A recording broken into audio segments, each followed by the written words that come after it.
welcome to Stays Crunchy and Milk. If you have questions or comments, we have multiple ways we can be reached. Twitter is, of course, the best way for those who need instant gratification, and the show's Twitter feed is at SKiMPod, SKiMPod. Stays Crunchy. For the more patient amongst you, the email address for the show is podcast@stayscrunchyandmilk.com. Crunchy again being spelled with a K. Crunchy. Hey, feel free to give us a call at 216-264-6311. That's 216-264-6311. Stays Crunchy and Milk. We're available by Apple Podcasts, Google Podcasts, Spotify, Stitcher Radio, anywhere fine podcasts are available. And of course, at the website, stayscrunchyandmilk.com. Please rate, review, subscribe, and share wherever possible, including on YouTube, where we can now be found at Stays Crunchy. And over on Twitch, where we're still Stays Crunchy and Milk. Our personal Twitters are Tatum216, Lunchbox2099, The Real ODP. And I'm your host, the internet's Tayrel713. Stays Crunchy. Stays Crunchy. Stays Crunchy. Stays Crunchy. Stays Crunchy. Stays Crunchy and Milk. Recording. Let me see if I can do this verse. This verse is a tough one. We bring forth the swords in rap sports. Niggas play the bench for us. Overtime is niggas want to shine. Divine with the intricate shit. Who want to bring it? To the table, able now is stable on the disc. The Heineken bottle catcher. Drop ya. Slash it. That's the bastard with the fastest ass capture. No moonwalk. My tune talks are about they fucking lonely. Phone me home, I'm in the middle like a Moni. Love to do dubs on deck without a mic check. Collect no checks, but catch wrecks on sets. Deuce is loose, PPP represents C. Death Squad, Boom Squad, and Artifacts makes 3. Like Dennis Scott dropping 1 for the wisdom. Cause when I get some, I'll be fucking up they system. Alter bitches shit when I appear from the mist. Priceless, ice this, and never seen another Christmas. You play risk when you're dealing with the new Jeru's 2 Blitz. With the 2 clips, nigga styles be fluid. The Cat Deborah, with the terror of the hands. Without bands, we rock spots in all lands. Niggas be playing when we stand on the substance. Subjects, the basement MCs be patient. Cause all the Russian, save that shit for the dressing. BS, we stand strong, whack niggas in the dressing. We stand strong, whack niggas, we addressing. Hello, welcome to it. It stays Crunchy and Milk. It is episode 423. Can we give it up for Marianne Newis and Ashley Peel Dotas? Some of y'all know what I'm talking about. And some of y'all know what I'm talking about. It's like, holy shit, he pulled out a historical reference, but he can't pronounce their names for shit. Others is like, what the fuck? It's not for you if you said what the fuck. Don't worry. It was for the person who got it. I'm joined by my best friends. It's Tatum216. hello. And the homie, the real Or, ODP. as some podcasts would want me to say, is obliquely. It's like Mushmouth? Really? It's a very interesting show, man. Because, so, Mushmouth talks like that, obliquely. You know what? And Dumb Donald talks like this. Okay. So you think he was aiming for Dumb Donald? I don't know. I don't know what the fuck that guy was talking about. That's the real ODP. Sorry. Hi, I'm here. Okay, I'm just like, are you there? Making sure he's okay. You on the scene. Oh my goodness. We're gonna run it quick. I'm unseen right now, but you guys can't see me, but I'm here. Oh, very good, very good. We're gonna run you a quick fade because this week is weird. We going out of town. We got some traveling to do and other shows to record. So we recording on an off night. I don't think have we ever recorded on a Tuesday? Is that a thing we've done? Probably so. We've Fair been doing enough. this for a long time. We probably did it on a Tuesday, maybe once in the last 8 years. It's bound to have happened. Fair enough. Well, you know what it is a remote show. Remote show means a standard fare for those who are maybe our first time listeners. When we do remote shows, it is I pull a few news items. If any of us have a story to share, we share said stories. We bounce on over to Reddit, do some amateur assholes. We maybe talk some video game action, and then we get the fuck up out of here. It's real breezy. It's a great show. We do it every week. You should be loving it. I hope you do love it. Maybe support it on Patreon if you're down for the get down.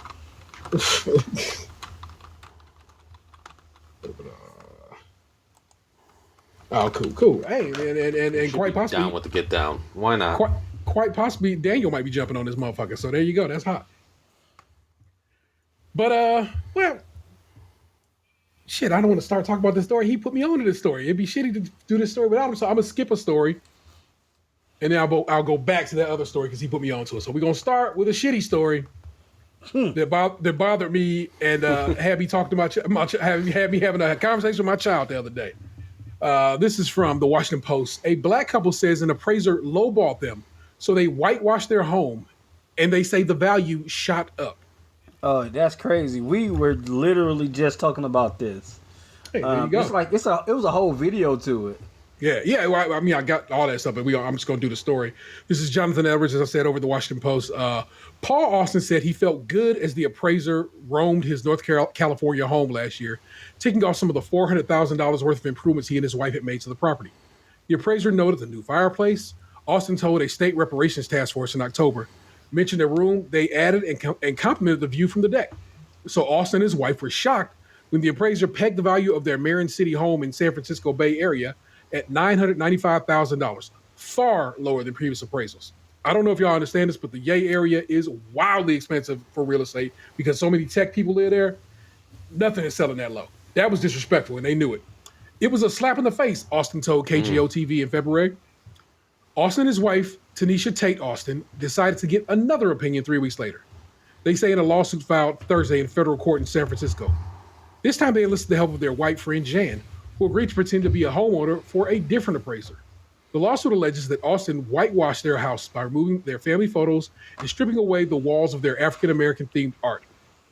I don't want to add American to it. Jan helped on this front too by staging photos of her own family, the lawsuit states. The new appraisal came in at $1.48 million, nearly $500,000 more than the previous estimate. The Austins, according to the lawsuit, believe the first appraiser, Janet Miller, gave them a lowball valuation because they're black. The couple and the nonprofit Fair Housing Advocate of North California are now suing Miller and her company, Miller Perotti Real Estate Appraisals in San Rafael. They seek financial damages and asking the court to order the defendants to ensure they won't discriminate when appraising homes. Miller and her appraisal company did not respond to message from the Washington Post sent late on Sunday night. Attorneys with the Fair Housing Advocates who are representing themselves and the Austin family also did not immediately respond to a request for comment. Austin told the State Reparations Task Force in October he believes the property was devalued because we are in a black neighborhood and the home belonged to a black family. Other black homeowners have reported similar experiences. The value of a woman's Indiana home was more than double between appraisals last year after she stripped all evidence that it was owned by a black person and a white family friend stood in as the homeowner. Earlier this year, a black family in Ohio, of course, the northernmost southern state, removed family photos, artwork, and their 6-year-old daughter's superhero pictures, replacing them with belongings their white neighbors offered up. The appraised value of their home went from $465,000 to $560,000. A 2018 study by the Brookings Institute found the homes in black neighborhoods in U.S. metropolitan areas are undervalued by an average of $48,000, amounting to $156 billion in losses. Differences in quality of the houses and neighborhoods didn't fully explain the gap. According to the study led by Andre Perry, senior fellow for Brookings Metro, who studies housing discrimination. It's almost when people see black neighborhoods, they see twice as much crime than there actually is. They see worse education than there actually is, Perry told the Indianapolis Star. I think this is what happens when appraisers, lenders, and real estate agents see blackness. They devalue the asset. They devalue the property. As for the Austins, they brought the 4-bedroom, 2-bath house in 2016 for $550,000 when it had 1,248 square feet. Before purchasing it, they struggled to compete in a hot housing market. But the previous owners, keen on helping a black couple achieve home ownership, sold them the place off market. Over the next 2 years, the Austins spent $400,000 to improve their new home, they say in their lawsuit. They installed new appliances and fixtures in the kitchen and bathrooms. They refinished the hardwood floors, replaced windows, and painted the inside. In May 2018, a new appraisal concluded the house was worth $864,000 according to the lawsuit. The Austins kept renovating. They added a new foundation and retaining wall, creating more living space on the basement level. They put in a deck and a gas fireplace. They carved out a separate unit with its own kitchen and bathroom. That could be used as a home office or a rental. Through all the renovations, the Austins nearly doubled the house's square footage.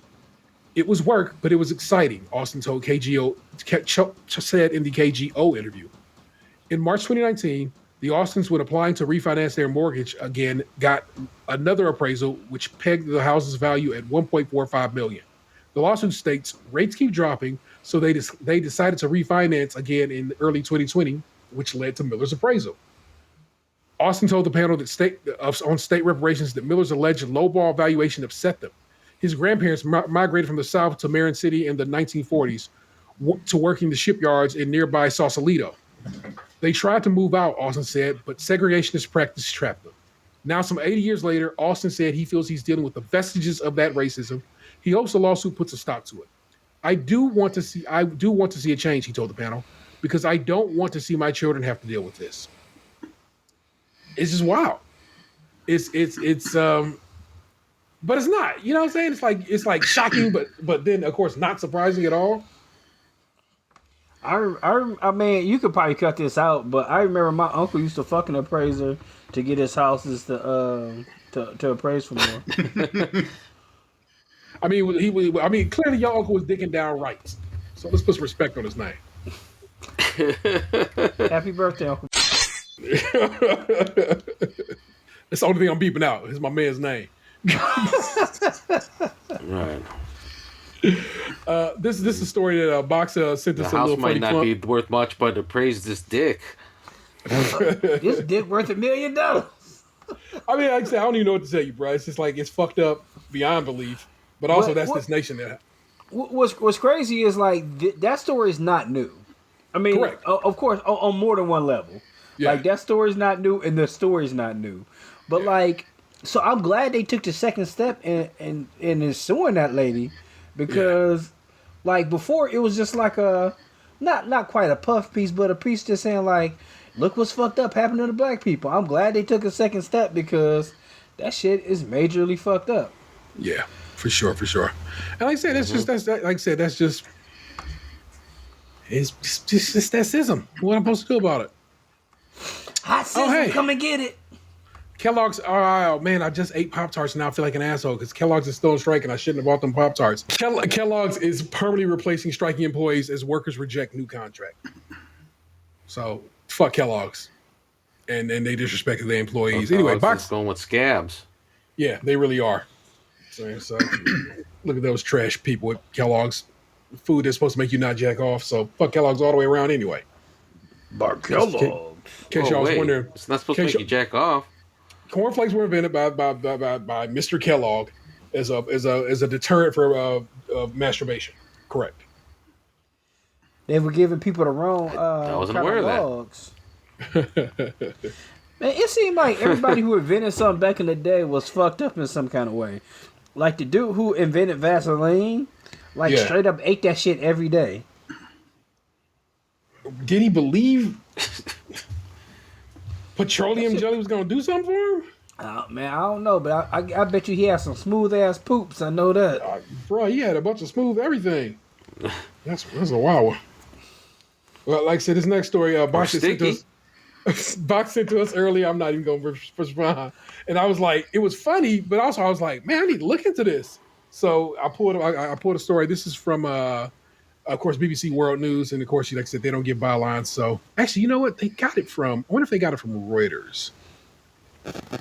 No, I don't see or whatever. Amid shortage, Canada taps into emergency maple syrup reserves. Global supply shortages have hit toy shops in the U.S. and car producers in Brazil. In Canada, the country's liquid gold, maple syrup, is running low. The Quebec maple syrup producers, QMSP, the so-called OPEC of maple syrup, has released about 22 million kilograms from its emergency larder, nearly half the total in the reserve. Booming demand and a shortened harvest has caused the shortfall, QMSP said. It's the first time in 3 years the reserve has been used. That's why the reserve is made, to never miss maple syrup. And we won't miss maple syrup. Helene Normandin of QMSP told U.S. Public Radio. Quebec produces almost 3/4 of the world's maple syrup. Jesus, really? In 2021, 83 million kilograms of maple syrup was produced worldwide, and 60 million kilograms came from Quebec's forest, according to QMSP. And the QMSP is already planning ahead to next year's harvest, where it will tap an extra 7 million trees. Maple sap is tapped directly from sugar maple trees and boiled to concentrate it into maple syrup. It's painstaking work, and it's highly dependent on the weather. Maple trees can only be tapped when temperatures are above freezing during the day, but below freezing at night. A shorter and warmer season this year caused supplies to drop by nearly a quarter. At the same time, global sales of maple syrup jumped more than 36% over the year before, according to QMSP. Worldwide thirst for Quebec's maple syrup has previously appeared to inspire sugar stealing. In 2012, thieves made off with nearly 3,000 tons of maple syrup valued at an estimated $18 million or 13.6 million pounds.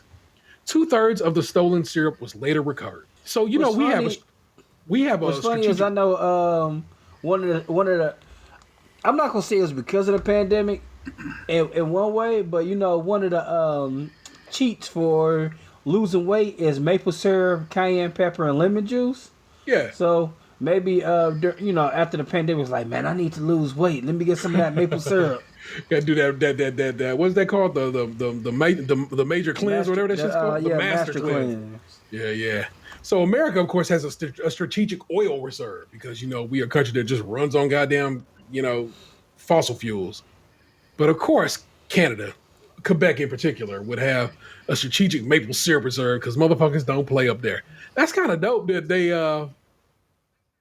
maple syrup is like such. That's why, like I said, whenever I'm up in Canada, man, I always bring some home because it's just at that point it's just what they got on the shelf. They not selling none of the bullshit that they not selling. Canadian lifeblood. They're not hustling none of the whatever. What's the syrup? Give me an Ancient Mama or nothing like that. You know what I'm saying? It's not called that anymore. What's it called now? It's called like Log Cabin. Pearl Mill. Pearl Mill, yes, that's completely right. Yeah. I was just thinking about that. And for Thanksgiving, I bought some Pearl Mill cornmeal. What was it? Did it do for you? I didn't. No, I should have looked a little bit further in my cabinet. I already had some cornmeal. Oh, well, there you go. You know what I'm saying? I just would have bought. I'm gonna just snag me a couple boxes of Jiffy and keep it moving. I wanted some cornbread the other day. Me and Vanessa was just talking about it because we was watching something. They was making cornbread. We were watching Worth It, and they were at a restaurant and they had cornbread. They were putting honey on it, and they put real corn in the cornbread, and it just looked good. Just saying. All right, we got an Ohio story for you because we try to keep it local. He's from the good people over at SKiM. This is from Vince. Won't tell me his last name, so fuck him. Northeast Ohio-based Ambiance sold to Michigan adult store chain. It's a sad time when the last local dildo shop is no longer local. Founders and owners Jennifer Downey and Henry Kelloon have sold the Ambiance chain, founded in Northeast Ohio in 1981, to Lover's Lane, a Michigan-based adult store with 32 locations in the Midwest. We're excited because there are consistencies in our business models, Downey said in the press release. Lover's Lane sells similar items, such as gift lotions, and massage oils for couples. Doesn't sell X-rated video. It's nothing like some gift lube to go in stockings. That's a nice stocking stuffer. Gift lube. It doesn't sell X-rated videos, and their stores are located in suburban shopping centers, like all of our stores. Their sales staff also works to provide the romantic resources for people to find the products they want and need to enhance their romance and love lives. I remember, so Shop Talk, is Shop Talk still around? I don't know. Because I remember, they didn't, man, I bought the weirdest porno from there, from Shop Talk before. And it was like a bunch of bumblebees in it. It was like a bunch of people dressed up as bumblebees. The worst $19 I've ever spent in my life. All right. The dream of turning Ambiance into the blockbuster of adult stores, once targeted to soccer moms and everyday couples in the suburbs, came true. No girl wants to go down the Brook Park Road. That's kind of disrespectful. I want moms to feel comfortable, Downey told SKiM back then. Instead of skeezy back road outposts with hardcore porn everywhere you looked, Ambiance stores were clean, well lit, and not out of place alongside strip mall chains. The store for lovers, the catchy slogan that paired well with Ambiance's guiding principle that monogamy shouldn't be monotonous, has for decades been a company that bypassed X-rated videos for products that targeted to couples with generous, friendly, non-judgmental customer service. Ultimately, We were innovative in the friendly, supportive way we presented our products for mature adults, Downey said in a press release announcing the sale. For 40 years and multiple generations of customers, we help couples connect, love, and support each other. We know that when they do that, it teaches their children what a loving relationship looks like, and we expect Lover's Lane to carry on with our philosophy. So they said they didn't sell like hardcore adults, but they definitely probably sell like instructional videos and books, which shows penetration too, right? I would hope so. You need to know how to do it. Yeah. Gotta start somewhere. With that ass. I don't like them like, you don't want to go down to Brick Park Road, but I don't know how Brick Park Road was popping back in the 80s. It could have been real sleazy. I mean, it's still kind of sleazy. But I mean, really it's not because it's just... Well, back in the 80s, that was where all the prostitutes were. Really? Yeah, Brook Park over there was like Prostitute Row. Oh, I see. I always it was thought sleazy Lorraine when I was there. Like I've heard the old gentleman in the neighborhood talk about Buying those it. double 4-hour tapes. Because like With the giant amount of cardboard. like in that stretch, Yes. there's like 3 strip clubs. There's the adult mart or whatever it is, and yeah, that's where all the hookers hung out. Was on like Brook Park stretch. That stretch. It's so interesting because it's also, of course, a Bob Evans, a Mally's Chocolate, Charlie's, sandwich Well, shop, fuck, people get hungry. They gotta eat.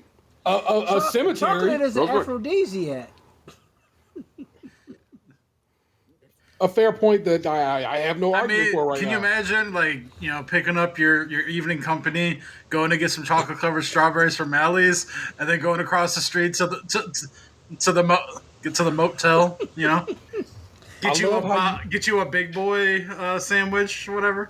I love how you described it as your evening's company. It's classy as fuck, but still kind of dirty.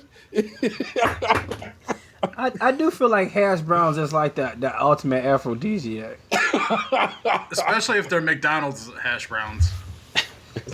And you save those napkins. You got a little bit of lube. You got some hash browns and some lube all in one. Some greasy ass hash browns. Them greasy ass hash browns is correct, sir. Holy fucking shit. I know T said that was the only local story, but I actually just sent a local story to the group chat. All right. And Twitter. Like, it was in the Twitter chat. Oh, even easier because I feel like if you go to McDonald's, you can kind of get a 3-for-1. You get hash browns, you get a bag to cover her face with, you get some napkins to clean up. I mean, you pretty much that's McDonald's, the store for lovers. McDonald's, the store for lovers. This is an I-team investigation, which is always the worst because we don't show Ed Gallick no love on this podcast. But this is by Peggy Gallick over at Fox 8 Cleveland. She was upset with her woman charged after allegedly firing gun in Wendy's drive-thru. Euclid, Ohio, a 37-year-old Euclid woman accused of firing shots in a fast food lane never ended up getting her dinner Friday, but she was served with felony weapons charges and in order to stay away from Wendy's. That seems like a slap on the wrist, if you ask me. All Wendy's or just that particular Wendy's? I'm certain it'll go further than that. Tia Taylor was arrested by Euclid police moments after she is alleged to have fired at least 3 gunshots in the Wendy's fast food lane. From our understanding, she was upset with her order, said Euclid Police Chief Scott Meyer. She felt it was taking too long and she had some choice words for the staff, letting them know her order better be right. The manager heard her swearing at the staff members. He then told her she would not be served and to leave the lane. She was upset with that, and then she fired 3 rounds. One hit the sign. A Euclid officer was nearby and heard the gunshots. No one was injured. Taylor appeared in Euclid Municipal Court Monday. Her bond was set at $25,000 and her case was sent to the Cuyahoga County Grand Jury. It will be up to the grand jurors to determine if she should be indicted on a charge of improper handling of a firearm. As a condition of her bond, the judge ordered her to stay away from the restaurant and to not carry a firearm. The whole incident is just disgusting. This level of carelessness and recklessness, said Euclid Police Captain Mitch Hauser. In my 26 years here, this is just one of the craziest things I can recall happening. This shooting could have led to any level of horrible outcomes. I mean, settle down, bro. It didn't. Here's relax, the thing. I can kind of understand her frustration because sometimes they be taking forever to make the baked potatoes, man. Yeah, long enough to pull the piece out. But see, this is the thing. I worked at Wendy's, and what people don't tell you is if they fuck up and sell you a potato, like a potato take an hour to cook in the oven, that's totally their fault.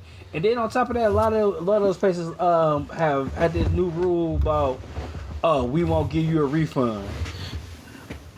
That's one of the things about Wendy's that I've always wondered, and I probably should have. I've seen signs like that, like no refund. We'll give you a new order or something like that. Yeah.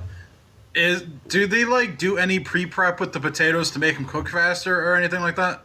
Nope. Like, well, what if I'm so unhappy with my food that I don't want to? Well, you gonna take it on? I don't want more of your crappy food. Yeah. So each potato is made to order. No, they'll put in a batch of potatoes.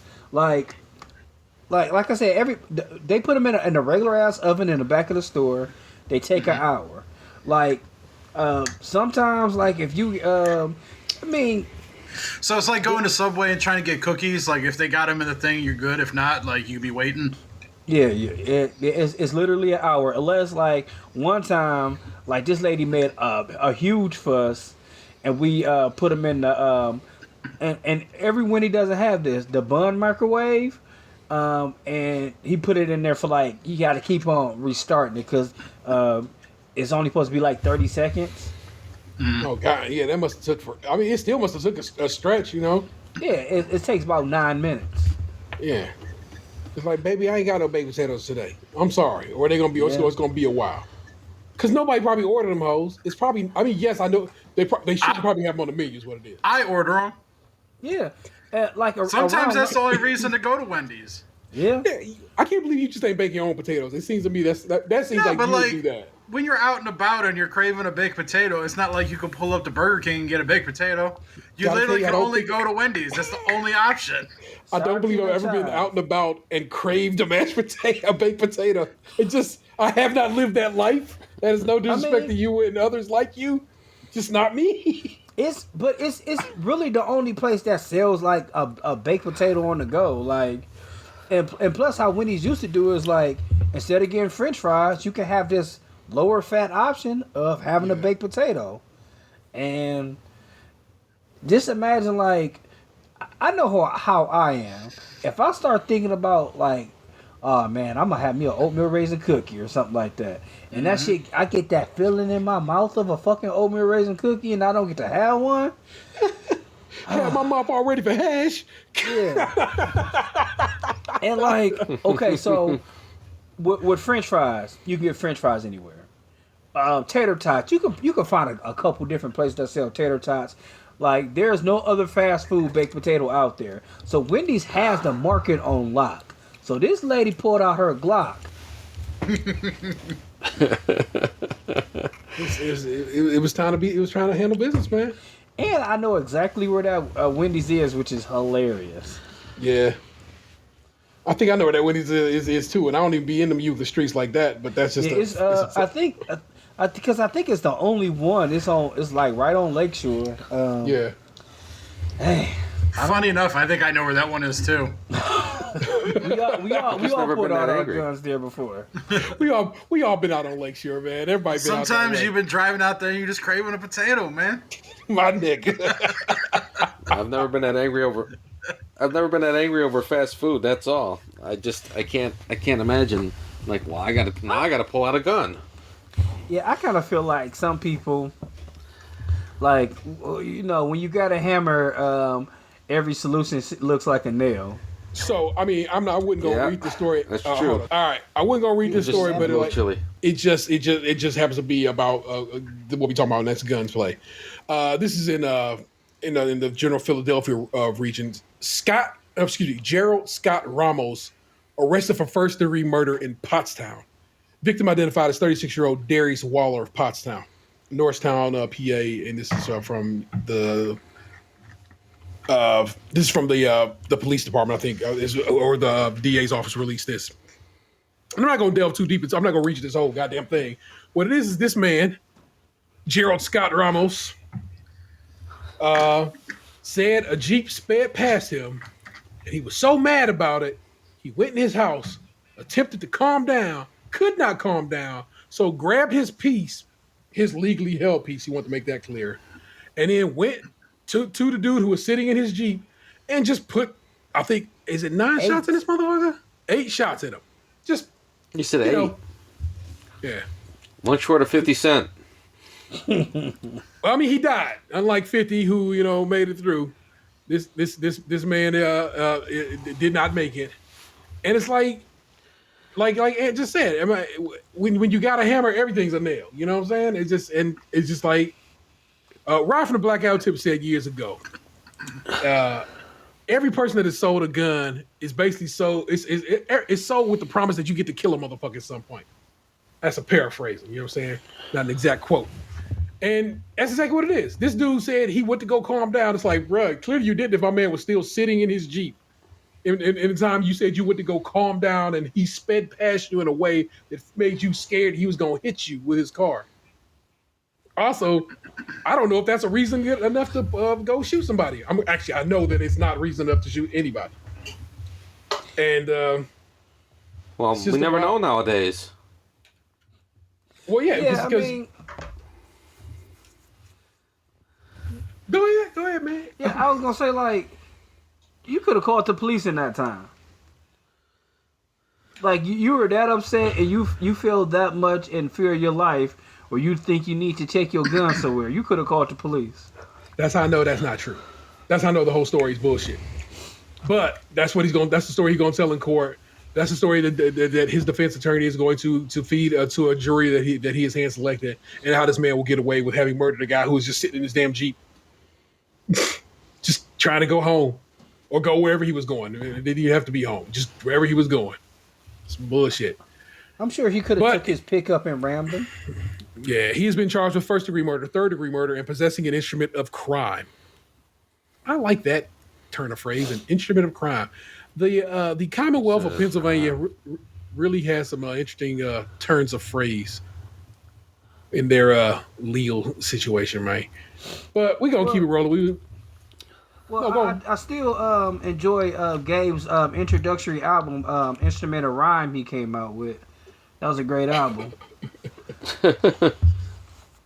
Oh, my goodness. So we just are attempting to keep a well-paced show today, because you know what I'm saying, this is again, like I told you at the beginning, it's kind of an off night, so we ain't trying to be staying on too long. So Ant didn't say he didn't have anything to present to the group tonight. Box, do you have anything to present to the group tonight? To be fair, this was all kind of which is unexpected. I have to refresh. I wonder why every time I talk, you talk over me. Hold on 1 second. It was clear he was behind us by about 7 or 8 seconds. Yeah. So he said where he's at doesn't have the best of service. So you know what it is. Immediately kill that camera. What? Yeah. I said, you know what it is. Immediately kill that camera. Okay. And the fact he didn't know you were here. It's pretty decent. You know what I'm saying? The way he talked over you. Yeah, I was just saying, it's like I did it every time I spoke up at any point. He talked over me immediately. Yeah. Like he didn't know I was here. I didn't know you were there. How long were you there? Oh my god, this internet sucks. We gotta go. I've been here for about 25 minutes now. I want you to know, it's when you listen to it, because I know you'll listen back to it. It is nowhere near as bad as you think it is. You actually, it's the way your internet was flowing. It's just brief enough that you talked over him a little bit. Not too terrible. Only one time was it like you really just steamrolled my man. And he just was like, I'll wait. So it actually sounds like you're having a good conversation of back and forth with him, which I find very amusing. I think this is a fun episode already. So yeah, I missed the beginning of this off the cuff episode because I was in my bedroom playing Call of Duty, because tonight is the last night that Warzone is in Verdansk. Verdansk. The new map drops on Friday. I think it's like Caldera or something like that. Yeah, it's a Pacific Island map, right? Yeah. So a little more jungle vibe. That's what it looks like. Because I saw a little bit of gameplay today on YouTube. Like some people have early access, like influencers or whatever. Yeah. So I was doing that. Like this came up because me, T, and Anthony are going to Chicago in a couple days, and like we're planning on leaving in the morning. And Anthony was like talking about leaving earlier, and I'm like, well, I don't want to be up all fucking late recording the night before, and then get a couple hours of sleep, and then have to be tasked with not killing us all on the way to Chicago. So here we are. So I came to this podcast episode straight from the mean streets of Verdansk. I guess like I went to the local hockey game the other night, and like my buddy had a suite, and I didn't watch a single moment of the hockey game. I watched the Cavs game, which was on the TV inside the suite. I literally watched the entire game. I didn't watch a single moment of the hockey game. I love you for it. Did they have chicken tenders? They did, but only because my buddy bought them. So the suite only came with popcorn. So he bought wings and chicken tenders for the suite. It's disrespectful. I hate that he had to do that. I'm glad he did do that, of course, but I hate that I'm glad he did it because I hadn't eaten dinner before I got there. So when he said that he had bought food, I was like, oh, thank you. Popcorn wasn't going to do it. Yeah, popcorn is like the most disrespectful snack to have in a suite. Like that, and like I've been shitting corn kernels for like 3 days after there. I swear to God. Like I had one stuck in my tooth that I got pretty quick, and then like my next 3 dumps, I was wiping corn kernels out of my ass. I mean, if a kernel can get like stuck in your gums for days, just imagine how that bitch gets stuck in your lower intestine. I know that's what I'm saying. It was multiple day endeavor, you know. That's wild to me because like it's supposed to be one of the better little nice little fiber snacks, high fiber snacks you're supposed to eat. So that shit really be on there scrubbing is what it be doing. Yeah, you got to eat some raw broccoli. Should probably cut me up from the inside. I don't know if I like raw broccoli, but I'm fine with cooked broccoli. I actually ate some cooked broccoli yesterday. You don't fucking raw broccoli? I mean, like if we're dipping it in like ranch or whatever. Of course. I mean, you can make a low fat ranch with some sour cream or yogurt and shit. You could. Yeah, I mean, yeah, like I've eaten the broccoli out of like the party trays and shit with the ranch. Like that's fine. Yeah. But like just sitting here grabbing a giant stalk and biting off of it, like is it Slim Jim? No. Yeah, Slim Jim. Oh man.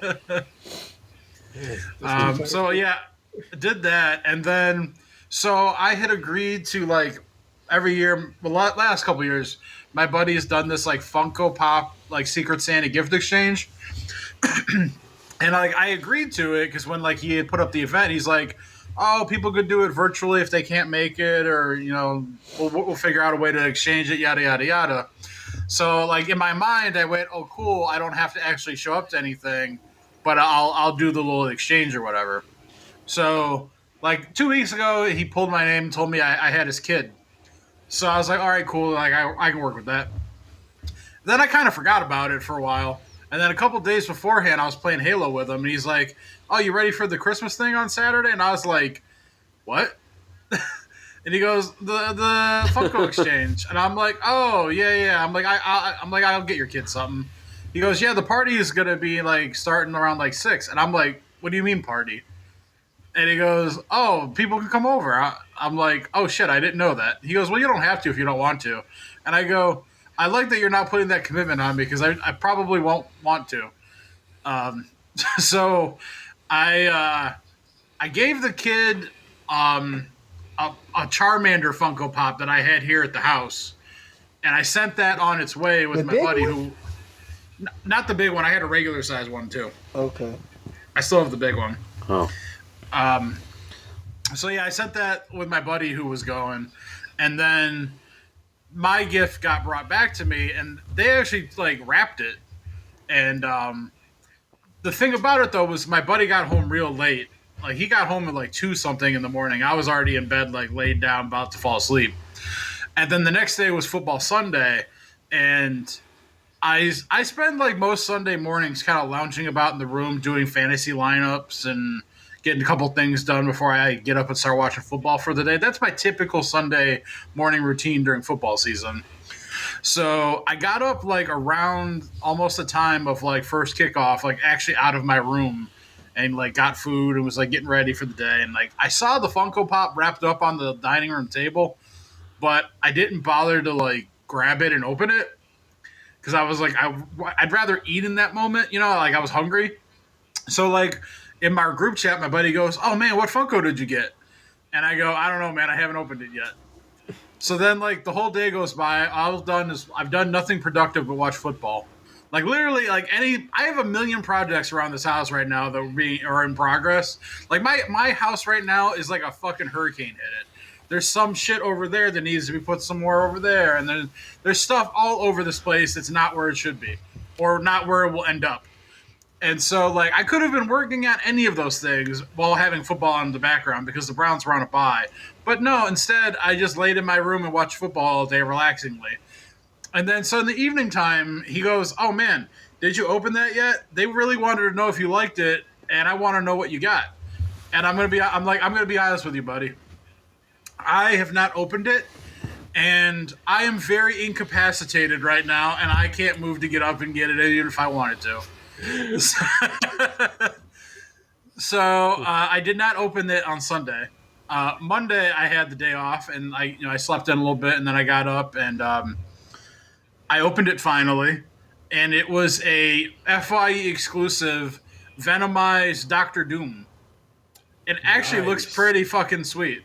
No. I'm not big on the Venomized characters for the most part because I feel like it bastardizes my favorite character to some degree, but some of them do look pretty sweet, and that Doctor Doom they got me looks pretty fucking sweet. I have it right here.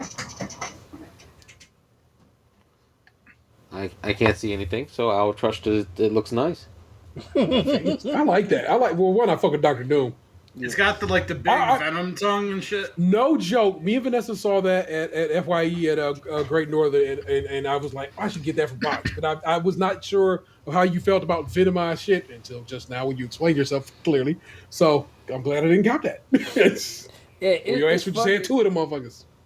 Yeah, when you said that, I tiptoed around. I'm like, oh, that's cool, because I know you don't like those. And I ain't want to be like, oh, I think that's sick as hell. And then you'd be like, man, this is a piece of trash. Yeah, it's like, I don't like most of them, but like some of them I do think look kind of cool. Like the Wolverine one looks all right. That one, like this Doctor Doom one looks sick as hell. I'm not going to lie. The Gru one's okay. Some of them I do think look kind of stupid though. But so yeah, what having caveats? Yeah. So other than that, like I've just been staying up late, so my sleep schedule is absolute trash right now. Like I couldn't fall asleep last night.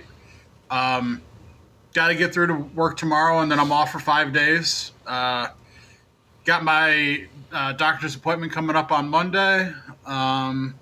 We'll be in Chicago Friday and Saturday. Come home and get ready for Christmas, which I will be leaving to go to Green Bay. There you go. Plotting, scheming out here, man. That is what's up. Gabriel, today was a moving day for you. Yes. And you said you might have a tale to share with the listeners. Please go on, sir. Well, if we're trying to keep it tight, I don't know. I'm in the technical difficulties I'm having. I might save it for another time. Maybe when I get a Wi-Fi booster and a better computer. We'll run down my little moving day thing today. It was cold and rainy. Kids could have been better behaved, but they're kids, you know. In retrospect, I could have given them a little more leeway, and we backed in the dark, and I set up in the dark, and eventually it had to happen. So I think it went off without a hitch. Tell me just in general what moving day is, how it works for you, and what do you think about it? Like, explain it as you would a child who doesn't know how to drive a fucking RV. Okay. Explain it to me like I'm 6. We gotta like pack all our shit and like move shit inside the RV because this slide that is off to the side that you've seen it, and it has to come in and without crushing a bunch of shit or breaking a bunch of shit. So we have to clear the way. So because the slide is like on hydraulics, and anything in its way will break. You leave a drawer open, that drawer's fucked up. So we have to be careful about that. We have to load up 2 kayaks. Now we got 2 kayaks. We bought a kid kayak so the kids can go kayaking with my wife. We got 4 bikes and 4 scooters. Hold on. I like how you said with my wife, like your ass ain't kayaking. I'm not a kayaking man. That's my they man. Can go with her. I'll stay ashore and wave them on and cheer them on, but I'm not kayaking. And then we bought these 2 huge chairs, and we had to throw away a bunch of other old chairs because like these chairs take up room in the trunk that used to be occupied by other chairs. And those chairs are gone now. They're at a dumpster in at the last park. We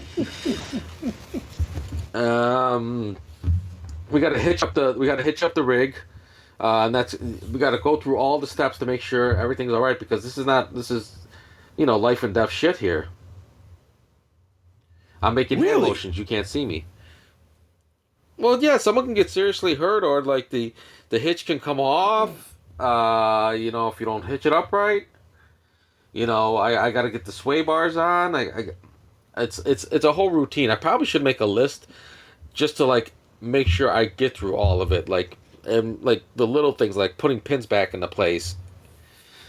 Like, before I went to bed, I pulled a pin out of my pocket. I'm like, oh shit, this needs to go back on the RV. Nothing serious, but I don't want to lose it.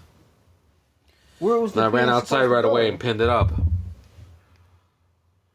I got 2 pins that keep the sway bars in place. The anti-sway.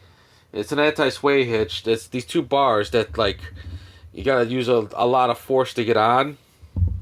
Okay. I should record for the either for the Twitter or for the Instagram the whole process one day. I know a few of our listeners follow me on Instagram, and it's why you have 4 kids running around that don't understand the meaning of like, hey, let dad get his shit done and stay out of the way.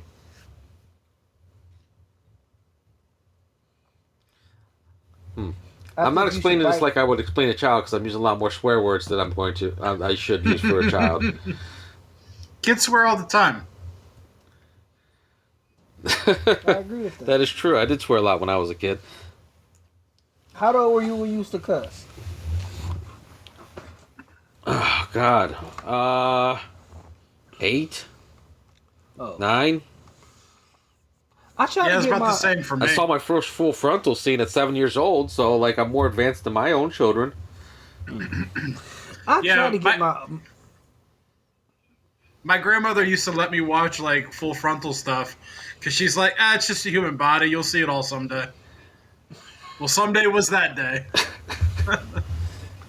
Yeah, I tried to get my older son to cuss, and he won't never do it. Like I'm like, come on, say shit, come on, man. And he'd be like, no, I'm not gonna say that. Whereas I chuckle when my son be on the verge of cursing, he'll pull it back right quick. My son will be 18 here in less than an hour, so I mean he can he can legit just swear all he wants. I hope he does not. I don't cuss in front of my mom. I hope I'm giving that same respect for my children. Man, Bill Cosby messed up so many different things, and I always just thought it was kind of funny. I mean, he did say like hell and damn and stuff like that, but I used to always say, man, I don't work blue. I'm like Bill Cosby, but I still would cuss. I just thought it used to be tickle me to say that, but man, why do you have to fuck up so much shit? Anything interesting for the birthday? Well, okay. Wendy's? You're muted. I can't hear you. You're muted. No. I thought me and Gabe was about to roll right over. I was like, oh, well, let me stop myself. No. I'm interested too. Legit, no, not really. He truly does not want to do anything. He does not want to do anything. So I did order him a fly cake from a spot. Yo, was Box with us? Was that spot around when Box was working with us, or was that before pre-Box? If I'm not mistaken, Lunch got a couple cupcakes from down there before. Remember that spot that used to be right in front of Champs that sold red velvet cake slices? Champs. In front of the card store. Oh, downstairs. Let's see. Which spot was it that sold the cake? Oh, It was the just it was a kiosk. Yeah. The cart. I remember that. We bought shit from there a couple times. Yeah. So they are out. They're in Beechwood Mall now. They run their operation out there. Only cake my son fuck with is red velvet. So I was like, I looked up red velvet cake Cleveland, Ohio, and that popped up. I was like, I know those cakes. Like I know those cakes. I was like, holy shit, they still doing the damn thing. So I ordered him a red velvet cake from them. So I'm gonna go get that tomorrow. Order some Chinese food for dinner. You know what I'm saying? 'Cause I know he fuck with that. But I was talking to Dad. I was like, hey man, what you think about maybe next weekend we go to Chuck E. Cheese for your birthday? And he laughed, but then he was like, I'm like, yeah, because it's funny, right? And I know it. So we might go to Chuck E. Cheese next weekend. And if that go down, you know the deal. You're all y'all invited. We just kind of bullshit and go do some Chuck E. Cheese nonsense. They sell beer and pizza at Chuck E. Cheese. Oh man. You got to go like during the day or like during the week when it's like when the games are. You know what? If I'm not mistaken, well, I wouldn't want to go on the weekend because that bad boy gonna be body rocking. But when you go during the like during the week, like Chuck E. Cheese is more fair than all the other. It's like everything is one token. Like it's not like when you go to other places like this is 6.8 and this one is 4.2, but this one is 10.9. Like Chuck E. Cheese is like all one price. Like, have you seen the controversy with Chuck E. Cheese though and their pizzas? How like if you go buy a pizza overnight, it's like an amalgamation of like a bunch of different pizzas put together into one, like the leftovers. I did not know about that. Yeah, like if you go buy a Chuck E. Cheese pizza like the next morning, like right after they open, there's a good chance the pizza you get will be a combination of the slices they had left over from other pizzas the day before because they don't like quite go together. Like I've seen people do it on YouTube where like Dame Drops has done it where he went to the Chuck E. Cheese and he got the pizza and the slices didn't like match up and shit. They were different sizes and like there was like some that were a little longer than others. I think they got in trouble for that shit. Huh. I would think that's a getting in trouble Frankenstein situation. pizza. So do all the Chuck E. Cheese do that, or just the Chuck E. Cheese around his way? I think it was like a policy thing because I've heard of like other Chuck E. Cheese's doing it, and I swear to God, I watched someone eat a Chuck E. Cheese pizza on something recently on YouTube or something, and it was like when they opened the box, I immediately went, "Oh, I know what that is." Because like it was like I could see the slices weren't like all lining up right. Uniform, yeah. But also I heard what I thought you were talking about is how Chuck E. Cheese had put themselves on the internet as like a ghost kitchen. Yeah, and they were Pachi or whatever, right? What's the name of that dude? So this was in the Washington Post. Chuck E. Cheese's oddly shaped pizza ignites a bizarre conspiracy theory viewed by millions on YouTube. Is the animatronic mouse who greets customers at Chuck E. Cheese harboring a dark secret? Shane Dawson, a massively popular 30-year-old internet personality, thinks he might be. The YouTuber added new fuel to a bizarre decade-old conspiracy theory on Monday when he posted a video promising an in-depth investigation into misshapen pizzas. As photos uploaded to Instagram, Yelp, and TripAdvisor demonstrate, the crusts on the Chuck E. Cheese slices don't always line up to form a perfect circle. To Dawson, who has more than 20 million subscribers on YouTube and whose videos have been viewed more than 4.7 billion times, this merited further investigation. So I noticed this when I was 8 years old or something. I was like, wait a minute, how come all the pieces are different? And there's like a picture here of like, it's like, yeah, they don't look right. A Google search turned up 2 Yahoo answer threads from 10 years ago in which concerned customers postulated that staff at the family-friendly chain were recycling pizza slices that get left behind on the table after customers finish eating. In his video, Dawson strongly suggested that Chuck E. Cheese's employees could be reheating those old leftover slices and using them to form new pizzas, despite the fact that no evidence of this has emerged over the past decade. Just a theory, he said, later asking out loud, am I going to get sued? CEC Entertainment Inc., the parent company for Chuck E. Cheese, hasn't indicated yet whether they plan to take legal action against the YouTube star. I thought there was like something where like someone who worked there, like got someone on record or something. Like they secretly recorded a manager having them do it or something. No. Yo, well, their ghost kitchen restaurant is called Pasquale's Pizza and Wings. So if you ever see Pasquale's Pizza and Wings on your Grubhub or your whatever app, that is Chuck E. Cheese Pizza, where a kid can be a kid. So that the recorder of the video would be getting in trouble. Explain. Well, no, I thought that's what I thought that's what Lunch said, that the guy's they talk about taking legal action against them for recording. Yeah. Well, wouldn't it be like defamation? For revealing their dark secret. If they can prove that they don't do that, it would be defamation. If he can prove that they do that, he can probably hit them back with a countersuit saying, bro, you do this. There's just something, though, like, how is it that, like, this isn't like a one-off thing? This is many people over many years have noticed the same shit. Why is it that your pizzas don't fucking line up? What are you doing with these pizzas that you're fucking up to the cutting? It could just be their dough, whoever they got cutting it. You know what I'm saying? I mean, it could. There are several reasonable answers, but also, you're right. They could be just on some bullshit. So, I'm with you. I hear you. Some kid touched that after playing skee ball. Skee ball. Sir, I guess that after playing skee ball, it would be terrible. One of my fondest memories of ski is when Chappelle's Show was in its infancy, and he was like, he got on stage, he's like, skeet, and he's like, the great thing about skeet is white people don't know what it means yet. And he wasn't wrong. I mean, I knew, but I was initiated. Aren't we, Bruce? But, I mean... Man, that video fucked with me a little bit today. Because I never picked up on that until then.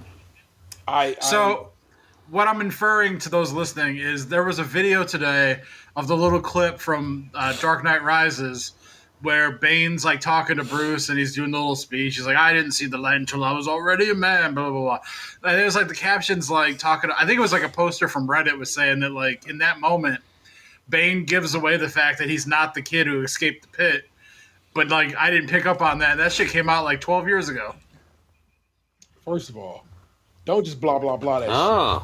That's too good a fucking line to just roll over. I was born to the dark, molded by it. I didn't see day until I was a man, and the only thing it was to me was blinding. That shit is so good, bro. Tom Hardy bodied that role. I want people to know that, man. I love that movie so much. And everybody's like, no, man, Returns is the one. But Rises is my shit, man. That is my fucking joint, man. Bane is such a good little bad guy. Let's be honest. I like all three of those movies. I don't think I like the first. I don't think I like Begins as much as the next two. It's definitely a crescendo. Yeah, I don't like how they did Ra's al Ghul because I look at Ra's al Ghul from the animated series. I have a very specific vision of him, and they kind of first of all they called him Ra's al Ghul. They mispronounced it. They didn't have the Lazarus Pit, which is my shit. That bothered. I mean, I like. That bothered me the whole movie. They kept mispronouncing it, and I'm like, "That's not how it's said." The first movie is definitely like the one I like the least of the three, but I still like it. No doubt, it's a fine movie. For me, it's 2, 3, 1. Like but it's like 2, 3's like right behind it, and then 1's like a little further behind. Yeah. So I hear you. I see that. Yeah. Man, God, I love those movies. Yeah, those are some really great movies. Bane is, man. I don't know which one I like better between 2 and 3, because it's like Man, one of my favorite scenes is like when the Joker is walking out of the hospital trying to get the detonator to work. Mm-hmm. That's just a good little scene. He just did such a fantastic job with that role in that movie that, like, I have to give it up to number 2 between 3. But it's like I said, it's not like it's like that far off from me because I enjoyed Bane so much in the third one. But I just felt like that Heath Ledger Joker performance is one of the greatest performances I've ever seen in modern cinema. Yeah. And like I still haven't seen Joker, Joaquin Phoenix. I never wanted to. It's okay. Man, that in the scene where Ben's like, dude, that gives you power over me. Like, man, that's such a good movie. That movie, that line has spoken to my soul over so many years. Like when people are like, managers at work or whatever, and my mind goes, "You think this gives you power over me?" Daniel, I need you to close this load. I think it's just because it has so many quotables, and how it kind of shimmies itself a little ahead of returns to me. You know what I'm saying? It's so good.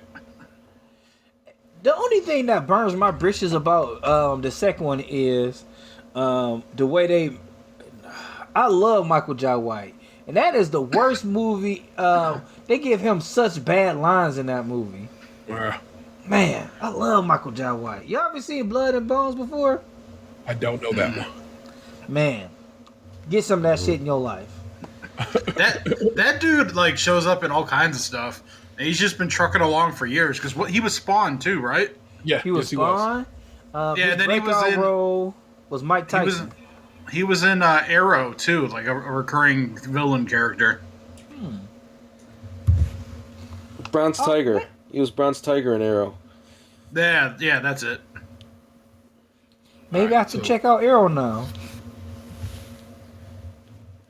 Let's see. It's all on Netflix if you want to see it. All right, so we're just going to read this. I'm going to read this in full. Theatricality, deception, powerful agents to the uninitiated. But we are initiated. Aren't we, Bruce? Members of the League of Shadows. And you betrayed us. And Bane says, I am the League of Shadows, and I'm here to fulfill I know how he said Ra's al Ghul, but I'm going to say Ra's al Ghul's destiny. And then this is the one I want Box to put respect on, and I barely put respect on, so we're going to put respect on it now. Oh, you think darkness is your ally, but you merely adopted the dark. I was born in it, molded by it. I didn't see the light of day until I was already a man, and by then it was nothing to me but blinding. God damn, that shit is potent. And didn't Kanye use that on an introduction to a song? Say word. You need to find that song immediately, if not sooner. I think it's I forgot the name of that song, but I think it's like a couple different versions of it because. What Kanye song doesn't have a couple different versions, and that's the one I hear on TikTok all the time. It's the beginning of them saying the Bane part, then Kanye song. It can't always be nights. Yes. I know what you're talking about. Yeah. No, that is definitely not from Batman. So, but oddly enough, speaking of I guess Warner Brothers movies, yeah, we'll go with that. I was just jonesing to watch The Matrix, and at this point, The Matrix has kind of become a comfort movie for me, so it'll kind of rock me to sleep. But I put on my little 4K copy of it. I have a clean ass 4K copy of The Matrix, and I watched that bitch end to end burner the other night, and all it did was get me wildly excited. And then it turns out the next day they dropped a new Matrix trailer, and I was like, I'm so glad I just watched the OG Matrix because them motherfuckers go hand in hand, and I'm super excited for this new Matrix movie, man. December 22nd. Cannot arrive soon enough. Tickets go on sale this Friday, so I'm definitely going to count me some tickets for to see that. And I'm like I said, I'm very, very, very hyped to see that. Any of y'all get Spider-Man tickets? Yes. No. Very good. They're making such a stink about it. That reminds me, I won't be able to record that Thursday.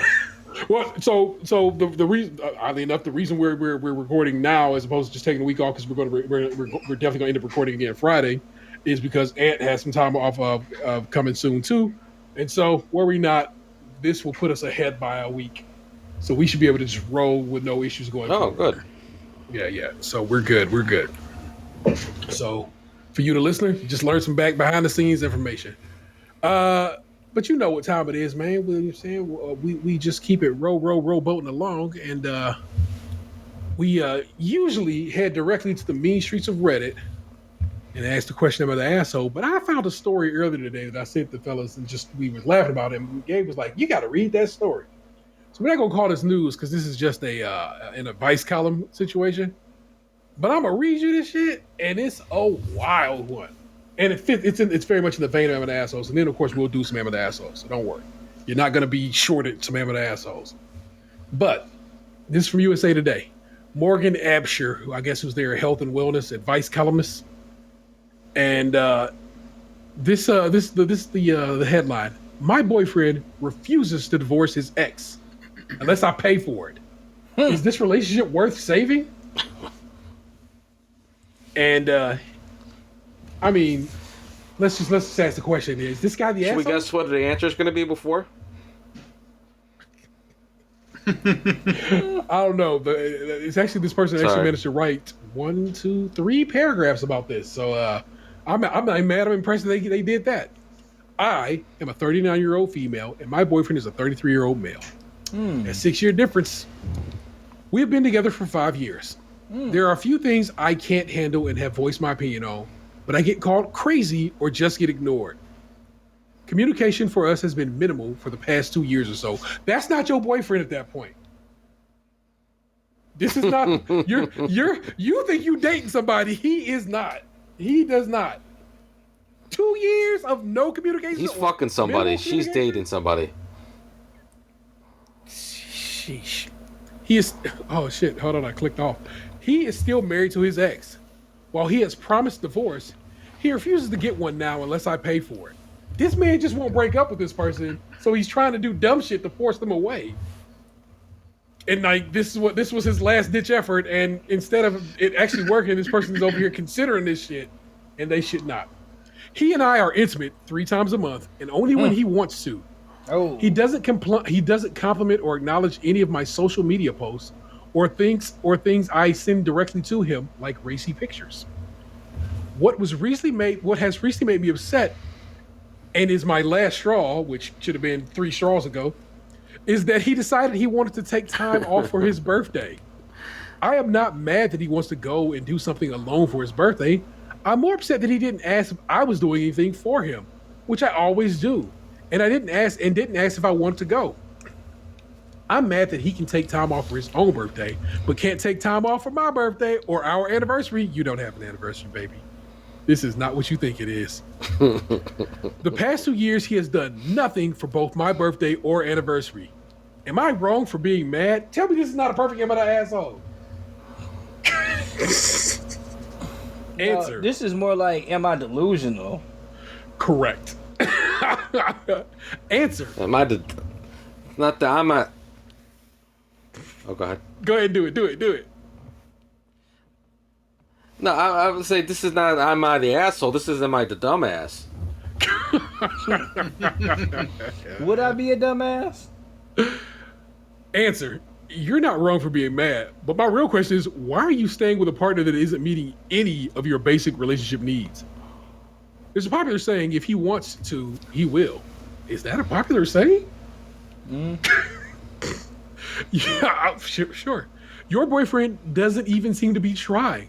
The fact he isn't actually pursuing his divorce himself is a pretty big red flag to me, and all reading this. Why is he comfortable being married to his ex? Yeah, divorces don't cost that much, baby. Promise you. Besides that, though, there are other issues at hand. Your boyfriend doesn't seem to appreciate you or respect you. He brushes you off, calls you crazy, and fails to establish basic communication. Communication and trust are at the core of sound relationships. If he's been unwilling to hear you out for the past 2 years, unfortunately, I don't think he's changing anytime soon. How can you have a partnership with someone who refuses to acknowledge or even talk to you? Your boyfriend is also failing in meeting your basic need for connection, whether this is by lack of intimacy, ignoring your spicy pictures, or even making plans on his birthday that don't involve or acknowledge you. There's a relationship therapist named Dr. John Gottman, and he talks about bids being an important aspect in relationship. These bids are what he calls fundamental units of emotional connection. But more or less, these are moments where we try to connect with our partners. Your partner is ignoring any bid you try to extend, which in turn can create resentment, decreased trust, and lack of connection. None of which are good for a healthy, long-lasting relationship. You may be interested in Dr. Gottman's book, What Makes Love Last. You shouldn't have to demand or beg someone to pay attention to you, spend time with you, or be in a relationship with you. You deserve to feel supported, communicated with, and loved in a relationship. Based on your story, this relationship does not seem like it's one that is promoting a safe, happy, healthy environment for you. All the best, Morgan. Lady, you're not in a relationship. You have, I guess, what might be a fuck buddy, but barely. Yep. He don't acknowledge you on social. He don't look. He don't like your post. He a sneaky link. Well, I'm sorry. She's a sneaky link. For sure. My man is out here. This is how you find out with those articles where the dude has like 2 families in one town. Not even because. No, this man is clearly making it clear to her what this is. She is not accepting it. It is just not true. Everything she said, her words might be true, but everything she thinks is happening in a relationship ain't happening. It's not a relationship.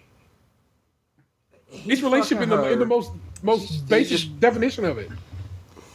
He's just having sex with her, and most likely, I'm gonna say this might be the situation. She's calling him over there for it.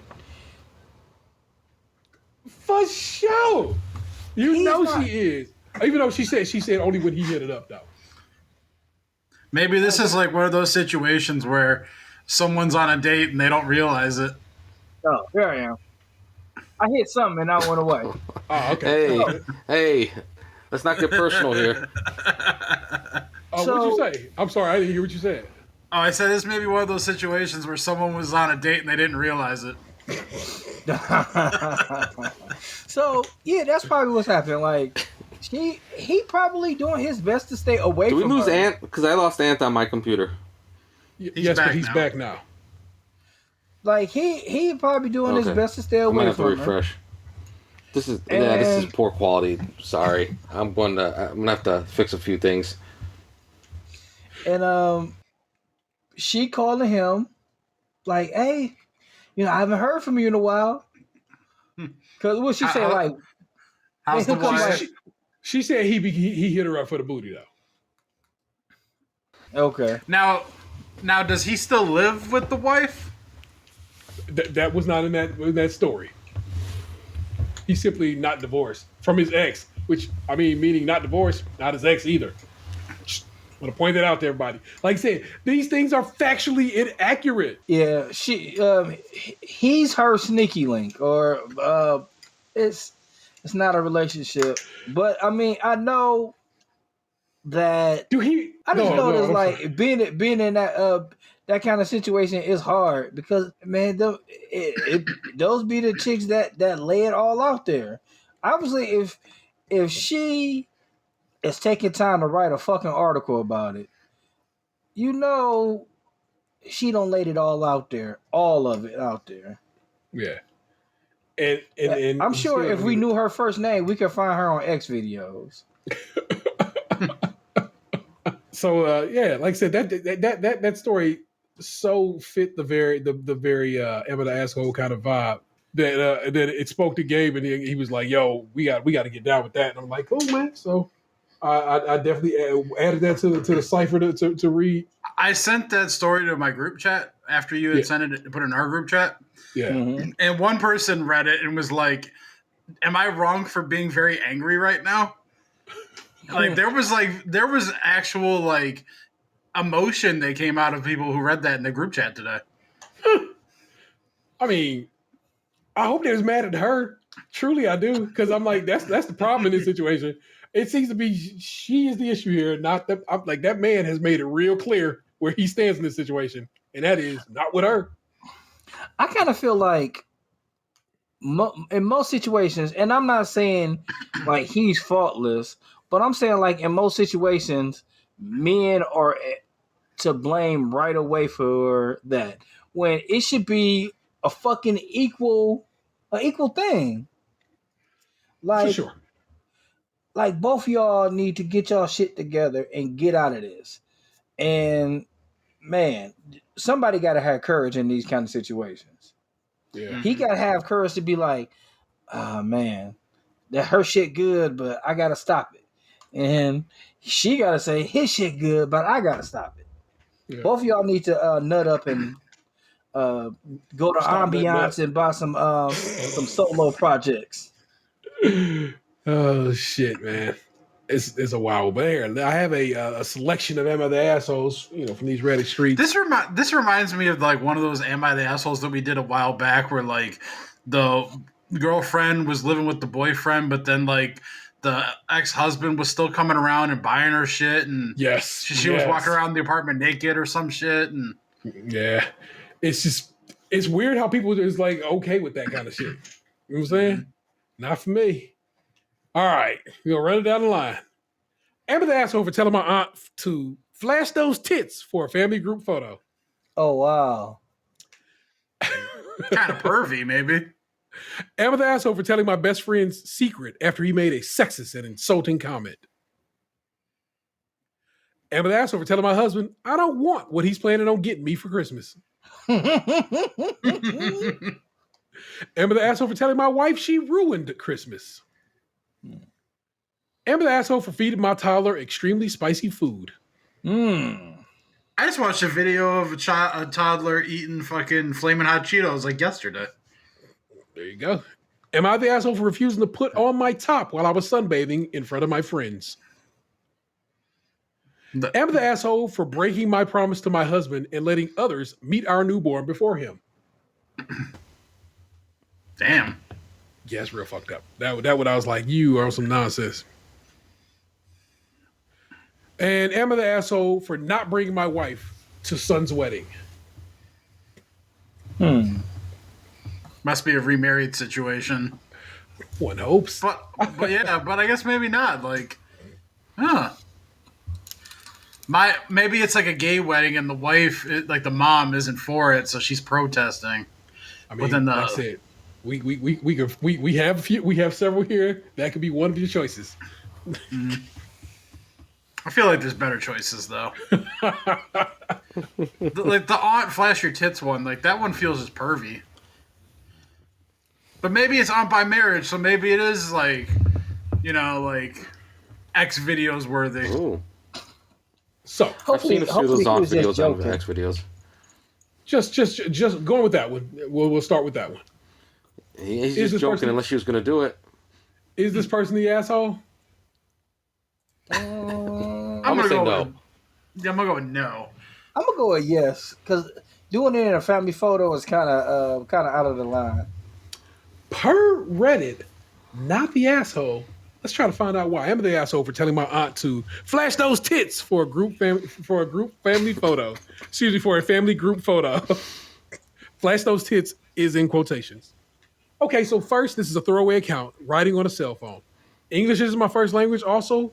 Want to say I don't think or feel I'm the asshole here, but considering my mother's reaction, I want it up for judgment.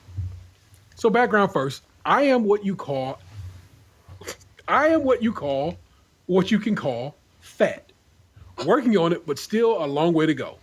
I've always been large, and I've always had what you can call a baby face. It's something I've been bullied for growing up, so it's a sensitive topic in general. My aunt is an individual who likes to get her way.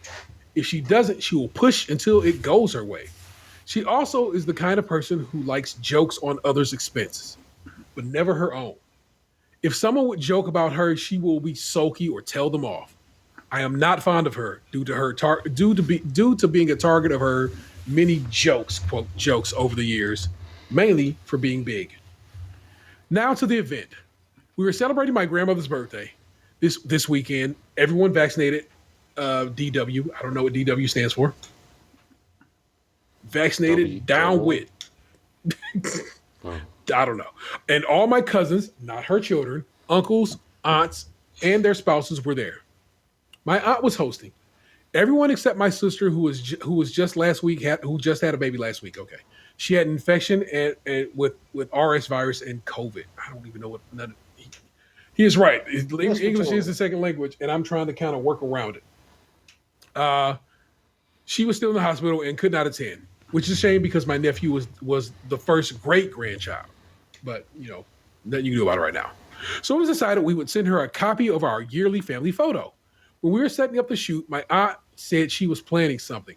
She comes out with a big toddler cap and a pacifier saying that she should wear this and use the pacifier sitting in the front as a fun gesture to my sister. I was pretty horrified and said, "No way." My aunt just replied, "Yes, you will. Yes, you will." Oh, wait. She comes out with a big toddler cap and a pacifier saying that I should wear it and use the pacifier sitting in the front row. I thought she was going to do it. I was like, that's pretty funny, actually, but whatever. And, okay. And he said, "Nah, I'm not doing that." And the aunt said, "Yes, you will. Yes, you will. It will be fun." But I said no on a second time, and this time with emphasis. She raised her voice saying, "Don't be difficult. Come on, put it on." My mother just sighed and said to just indulge her, knowing my aunt will push until I do. Well, here's the thing. I don't know what I was thinking, but I said, "Okay, I'll do it if you go topless and pretend to breastfeed me."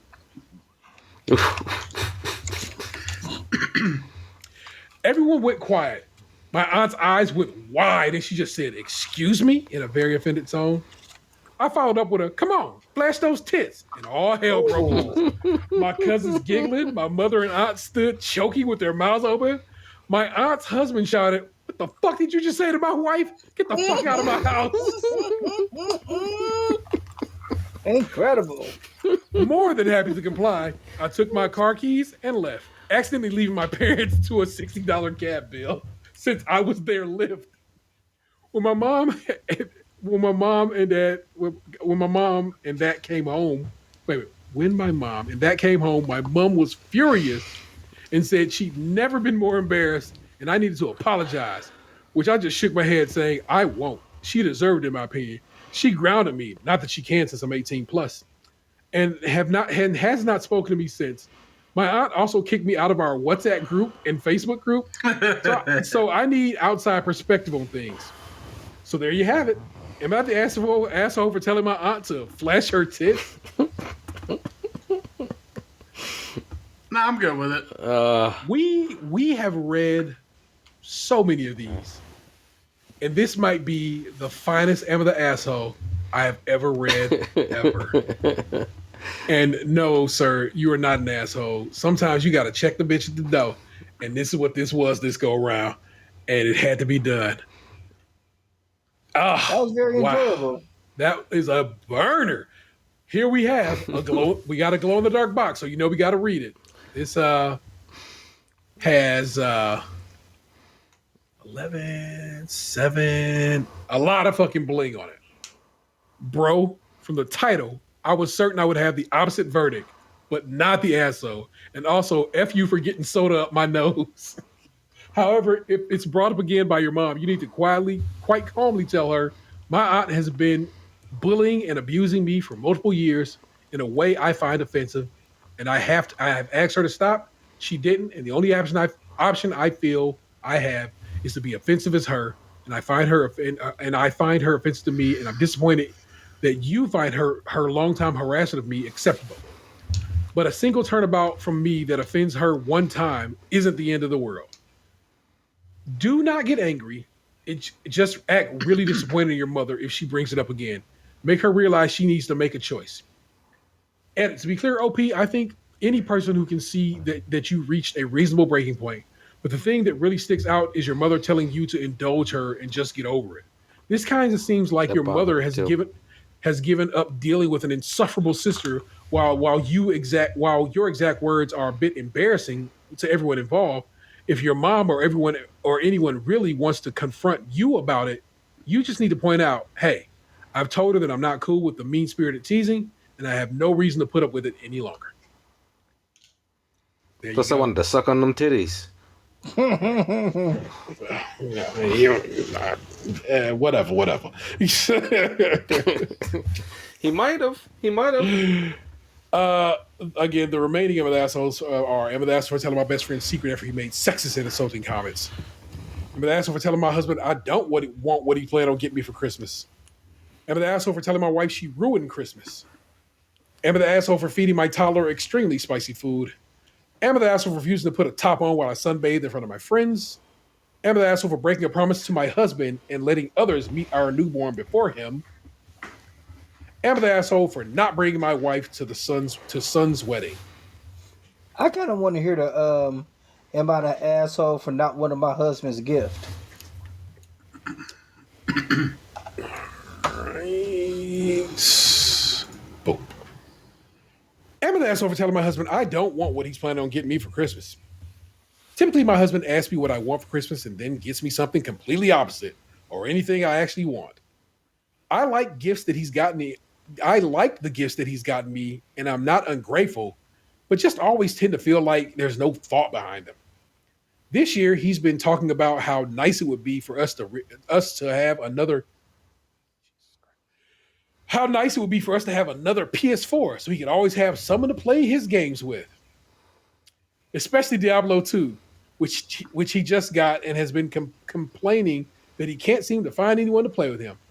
And I realized that he's probably planning on getting me one for Christmas.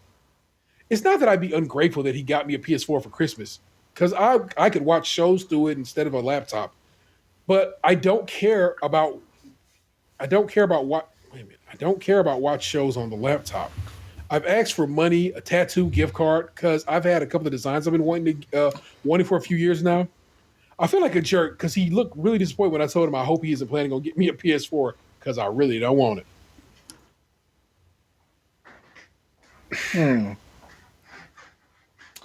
You are not the. It is kind of whack, but but this person is not the asshole for communicating directly with their spouse and saying, "I'm not fucking with that guy." That's okay. That's okay to communicate with your spouse and say, "Nah, don't do that. Don't do that to your pocketbook, right. And don't do that to me." So, nah, you're not the asshole. I agree. She's not the asshole. She's just making her intentions known. It's her gift, and it doesn't seem like the PS4 is for her anyway. And I think he knows it. And she's right. He's not putting much thought behind the gifts. Yeah, it's like the bowling ball with the homer on it. So you know it's for me. This reminds me of that scene in Hawkeye. T, you know what I'm talking about? The Imagine Dragons tickets. When they're tied up in the toy factory. Okay. My tracksuit guy. Yeah. She takes her sister. It's so fucked up, man. That was whack. So I owe y'all a better one than that. I want to know about this damn. Am an asshole for breaking the promise to my newborn before others meet him? Because right now, just by reading that, I think this person is an asshole. Because you made a promise and you broke it. Yeah, I'm gonna say you're an asshole. What kind of situation do you get in when your husband doesn't get to meet the baby right away? We'll just read a little bit of this, and if it seems like it's rolling downhill, we'll keep going. I, female, 25, moved away from my town and to my husband, male 32's hometown after we got married. The main reason is because he suffers from a medical chronic condition and needs to be near his family. Don't know how that maths out, but okay. I was pregnant with our first baby and was nearing my due date when my husband had to travel out of town for work for 2 weeks. He just said he had to be near his family for a medical situation, but he leaving? None of this makes sense to me. Where's the psychological sense in that? Because of this, he couldn't be with me in the delivery room, which wasn't expected. I wanted to ask my mom to come with me, but he assured me that his family are there to help, and I shouldn't be worried. He made me promise that I don't let anyone see our son for the first time in person before him, besides his stepmom, who was supposed to be there for me, and I agreed. His stepmom was with me when I went into labor, but she stayed away since she's the type that doesn't get too involved and keeps her distance. She also the I don't do diapers type, meaning she doesn't offer to help with the baby, and I shouldn't be expecting it. She dropped me and my son off at home and asked that I only call her in an emergency. I don't like this story anymore. I don't want to read any more of this. This person is not the asshole, and her husband's insane, and I can see why based on this stepmother. So that one had a promising title, and it was not any good at all. It was just upsetting. You got a wild ass good story from USA Today that counts as an M and asshole, and one of the finest M and assholes that has ever been read on this damn program. So I think we have fed you well this week. So worry not about that. In the realm of video games, I have been going ham on Halo Infinite multiplayer and have only been getting better. And I hate when I play with motherfuckers and randoms in Capture the Flag who are not doing what they need to do in Capture the Flag, and that is protect the fucking flag carrier and shoot the fucking other guy who has the flag. When y'all is just everywhere but where y'all need to be at, it makes me insane. Dude, I had the same problem the other night. I was fighting a guy while my teammate just watched. I get killed. Then the guy who was shooting me, who was weak, is running away, and my teammate is just chasing after him, not shooting his gun. Correct. I have seen it. I've seen it to the point where I should probably just start trying to get some people who want to fucking play this shit and start playing with some regulars, because goddamn fucking randos are not the lick. I prefer regulars because then like you build up team camaraderie, you kind of like learn each other's ins and outs, and then like you generally have mics and will communicate. When I play with these fucking randoms, they don't talk, so it's just four people running around doing God knows what, and some of them just have no fucking sense. I literally got so angry when that happened. I'm like, you let him shoot me, and then you let him like run away. You're trying to backsmack him. Just fucking shoot him. Yeah. Also, the thing that I have is the dude who just has his microphone on and just sitting there. Yeah. Kid in the background or whatever. Guy bitching like, oh, you guys all suck. Oh. And I'm like, I have the most kills on the team. And I don't know how to mute chat for whatever reason. I cannot figure it out. So if you know how to do that, please let me know. So I've been having a ball with it, still playing, going hard until last night when Chalfie hits me up. Is like, hey man, we playing Fortnite. You trying to get in? And I was about to say no because I was editing Bake Off, the Bake Off show. But I was like, fuck it, man. You know what? I'll jump on. He goes, okay. But you got to get on PlayStation. I'm like, what the fuck, man? He's like, we're using PlayStation chat. That's why I don't like. I'm like, it's got crossplay. We just played on my damn Xbox. But I'm like, okay, fine. I'll jump on the PlayStation. Sure thing. But I had to turn the lights off my house the other day because we were doing some electrical work in the bathroom and in the hallway. And Vanessa had broke a light bulb in the basement, and so I had to get the base out. So we just shut the whole house down for about an hour while we did some electrical work around the house. I don't know if y'all know that, but old PlayStation heads do know. If you turn off the fucking power, the power go out, PlayStation be like, hey man, what happened? I got to rebuild the whole database. Give me a minute. Every time. I hate that that's the system they have in place. It was like this on PlayStation 4 as well as and now on PlayStation 5. It's bullshit. So PlayStation had to rebuild its database, but also because it had been turned off, it hadn't downloaded the Fortnite update. So there's a 10 gig Fortnite update because a new season started. It had to pull down. It was making me insane. I was just like, bro, I don't know, man. I'm trying to get it together, but I'll let you know. But got it together, played a few rounds of squads on Fortnite with Chalfie and Mike Fowler and Delvin, and it was fun. It was fun. So I can't really knock it, but because it came to a nice natural, we as all grown men with families end. It's like, all right, man, that was enough for me. Like, cool. You know what? That was a perfect amount. We played like 3 rounds. We had a good time, bullshitted, just chatted, and then it was done. I was like, that is perfect. That's about as much as I needed at that point. Plus, like I said, I still had a show to edit, so I slid over and did just that. So that was fun. Just haven't been playing anything else. I'm waiting on Halo to drop. It drops at 1 p.m. tomorrow Eastern Standard Time. The single player, the campaign. So 1 p.m. Eastern Standard Time is when it goes up, and it's already loaded on my Xbox. All I gotta do is jump on. I'm pretty hyped to play it. And now that we're not recording Thursday, that much better. So I'm gonna play me some Halo here this week, and I'm very excited for it. Anybody else? I'm saying, man, Words with Friends still? Anything else? No, I stopped playing Words with Friends because it seemed like I was getting challenged by people a whole lot, and I was beating them. But then it seemed like the game stopped giving me good regular letters. They were giving me I remember one night I had a T, a I, and 4 E's. And it would be like that a lot. And I was just like, man, they just not giving me letters. I feel like they want me to either buy more coins or something like that so I can swap letters, or I was just like, fuck it. And I haven't really played since. I'm probably going to delete it off my phone because I downloaded it again to play with my partner, but she ain't even been playing. So there you go.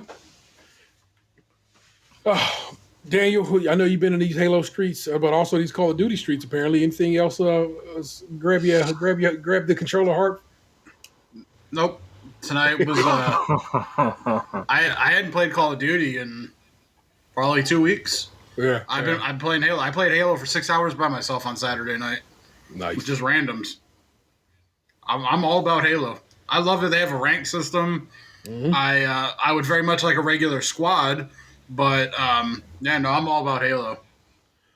Yeah, I kind of love it a lot, man. It's a very I'm super hyped about the campaign. It has reviewed very well, and so I'm excited for that. So yeah, that's me. Gabe, man, you've been playing the movie game, but I mean, have you been doing anything? Not necessarily video game wise, just game wise. You and the kids been doing anything out in these woods and streets and so forth? I Spy, the question game. I mean, what's the best I Spy y'all came up with? Well, it's usually a tree. You gotta play at the kids' level. You gotta bring them up. You gotta bring them up to your level. I Spy with my little eye. High voltage wires. There you go, man. Gotta get them to it, man. But that is all to the good. We're gonna wrap it up with you guys tonight. Hope you enjoy what we do here, and if you did, please rate, review, subscribe, and share the show wherever possible. My brother hit me up the other day to say that the Stitcher app is being a real bitch. So if the Stitcher app is being a bitch to you, don't worry. We are available everywhere you can get podcasts, and I'm not joking when I say that to you. If you can get a podcast, we there. I guess I can double check to see if we on Pandora, but do I need to be on Pandora? Maybe for some. Somebody may want to fuck with Pandora. Please subscribe to our YouTube channel. It's at Stage Crunchy, and our Twitch channel it's Stage Crunchy and Milk. Next week on the 13th, my analog pocket finally ships after a very long time after having ordered it a very long time ago, which means I'm going to be streaming some OG Game Boy and Game Boy Advance games here in the very near future. I'm super excited for that. And so if you want to watch me fuck around and play Fall of the Foot Clan, one of the greatest Ninja Turtle games ever made, get down with your boy and do just that.